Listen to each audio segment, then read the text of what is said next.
I'm Ajipal sir from Vivekananda Senior Secondary School, Bani. Now we start the next concept of class 9th subject science. Okay, तो हम कौन सा chapter कर रहे हैं? बल एवं उसके नियम. Okay, force and laws of गति के नियम. Okay, force and laws of motions. तो आज हम गति के द्वितीय नियम की गणितीय गणना के बारे में जानेंगे. चलो लेट्स स्टार्ट दिस कॉन्सेप्ट. माना कि m द्रव्यमान की कोई वस्तु u प्रारंभिक वेग से सीधी रेखा में चल रही है. आपको तो द्रव्यमान m दे रखा है, प्रारंभिक वेग दे रखा है, u दे रखा है. t समय तक एक निश्चित बल F लगाने पर उस वस्तु का वेग v हो जाता है. तब इसका प्रारंभिक और अंतिम वेग क्रमशः आपको पता है अंतिम संवेग क्या हो जाएगा, इसका मोमेंटम क्या हो जाएगा, P1 हो जाएगा mu और P2 क्या हो जाएगा, mv हो जाएगा. संवेग में परिवर्तन कैसे निकालेंगे? P2 माइनस P1 से निकलेगा संवेग में परिवर्तन, mv माइनस mu निकलेगा. ओके, आपको पता है ना, जब भी हम परिवर्तन निकालते हैं तो हम क्या करते हैं, फाइनल माइनस इनिशियल करते हैं ना, तो अंतिम माइनस प्रारंभिक करेंगे क्योंकि ये अंतिम वैल्यू हमेशा ज़्यादा होती है. तो हमारे पास आएगा mv माइनस mu. ओके, तो ये हो जाएगा. अब संवेग में परिवर्तन की दर निकालनी. हमने परिवर्तन तो निकाल लिया, संवेग में क्या आया, mv माइनस u, बट हमें दर नहीं निकालनी ना. तो दर निकालने के लिए जब भी दर आती है बाय में संज्ञा कर देते हैं, बाय में टाइम कर देते हैं. संवेग में परिवर्तन की दर कितनी आ जाएगी, mv माइनस u बाय में t. यहाँ पे माइनस आएगा. ओके, नीचे भी नहीं दे रखा, वो भी माइनस आपने लिखना है. और अब आपको पता है कि जो फोर्स होती है वो समानुपाती होती है किसके, संवेग में परिवर्तन की दर के, m into v minus u by में टी. अब ये आप डायरेक्टली प्रोपोर्शनल का साइन, समानुपाती का साइन हटाओगे तो आपके पास, आपको पता है, कांस्टेंट आ जाएगा.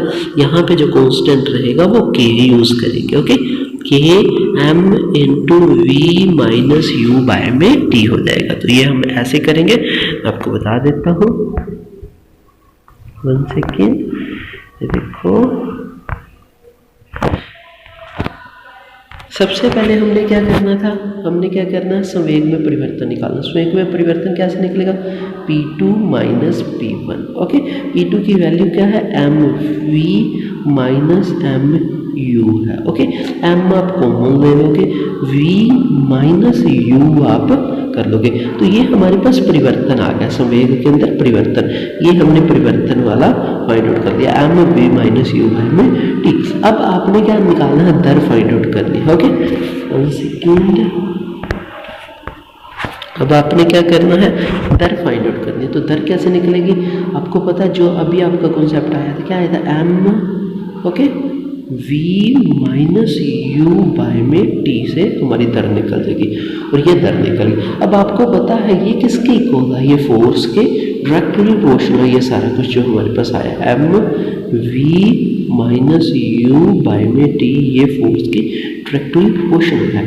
अब जब भी ये डायरेक्टली प्रोपोर्शनल का साइन हटाते हैं तो हमारे पास क्या आता है, कांस्टेंट आता है. ये आपको पता है. ओके, कांस्टेंट यूज करेंगे अब हम. ओके, चलो मैं बताता हूँ आपको. यहाँ पे हमारा क्या था, f is directly proportional to m v minus u by में t, यह आया था.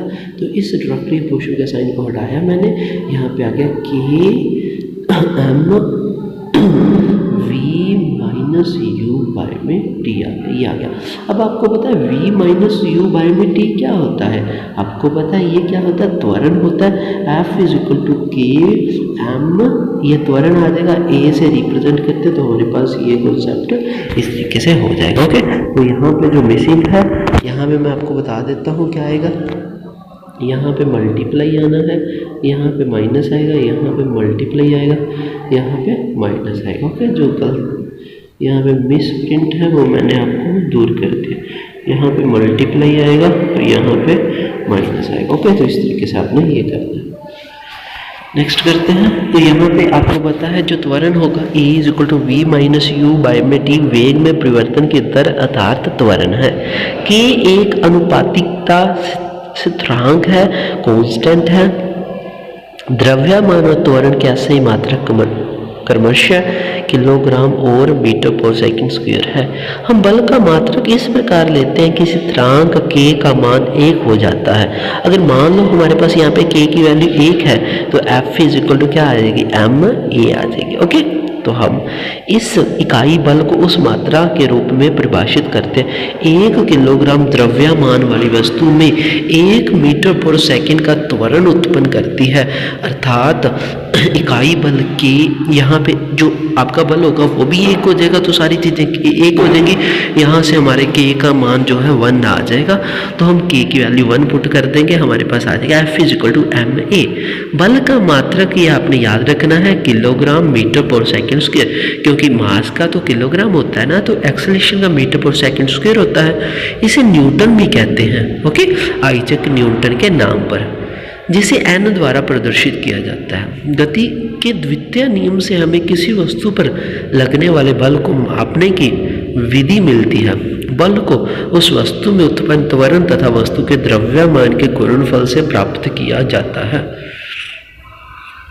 गति के द्वितीय नियम का प्रयोग हम दैनिक जीवन में प्रायः देखते हैं। क्या आपने क्रिकेट मैच के दौरान मैदान में क्षेत्र रक्षक को तेज गति से आ रही गेंद को लपकते हुए हाथ को पीछे की ओर खींचते देखा है? इस प्रकार के नेत्र क्षेत्र रक्षक गेंद के वेग को शून्य करने में अधिक समय लगाता है। इस प्रकार गेंद में संवेग परिवर्तन की दर कम हो जाती है। इसी कारण तेज गति से आ रही गेंद का प्रभाव कम हो जाता है। अगर गेंद को अचानक रोका जाता है तो तीव्र गति से आ रही गेंद का वेग बहुत कम समय में शून्य होता है, अर्थात वेग के संवेग में परिवर्तन की दर अधिक होती है। इसलिए कैच लपकने में अधिक बल लगाना होगा, जिससे हो सकता है कि खिलाड़ी की हथेली में चोट आ जाए। ऊंची कूद वाले मैदान में खिलाड़ियों को कुशन या बालू पर कूदना पड़ता है। ऐसे खिलाड़ियों के छलांग लगाने के बाद गिरने के समय को बढ़ाने के लिए किया जाता है। इस स्थिति में संवेग के में परिवर्तन की दर कम होती है। सोचो कि कैसे कराटे का एक खिलाड़ी एक ही झटके पर बर्फ की एक सिल्ली को तोड़ देता है। उन्होंने बोला जितना टाइम कम होगा उतनी ज़्यादा जो आपका संवेग होगा। अगर संवेग में हम परिवर्तन की दर बढ़ा देंगे, टाइम बढ़ा देंगे, तो हमारे पास जो है संवेग का अर्थ होगा, जो संवेग की जो पावर होगी वो कम हो जाएगी। ओके, गति के द्वितीय नियम के गणितीय सूत्र के उपयोग से गति के प्रथम नियम को गणितीय रूप में प्राप्त किया जा सकता है। F is equal to m में आपने किया था। ओके, तो F is equal to mv minus u by में t होता है। F को उधर ले जाओगे v माइनस u बाई में t हो जाएगा, अर्थात जब F इज इक्वल टू 0 होता है तो किसी भी समय t पर v इज इक्वल टू 0, अर्थात यह है कि वस्तु समान वेग u से चलती रहेगी। यदि u शून्य है तो v भी शून्य होगा, अर्थात वस्तु विरामावस्था में ही रहेगी। तो ये हमारा कॉन्सेप्ट था जो डिस्कशन हो चुका है। आई hope you understand this concept. आपने ये कॉन्सेप्ट समझा होगा। नेक्स्ट हम स्किन मेडिकल्स के बारे में डिस्कशन करेंगे। तो I hope you understand this concept. Okay, तो take care, stay home, stay safe, bye.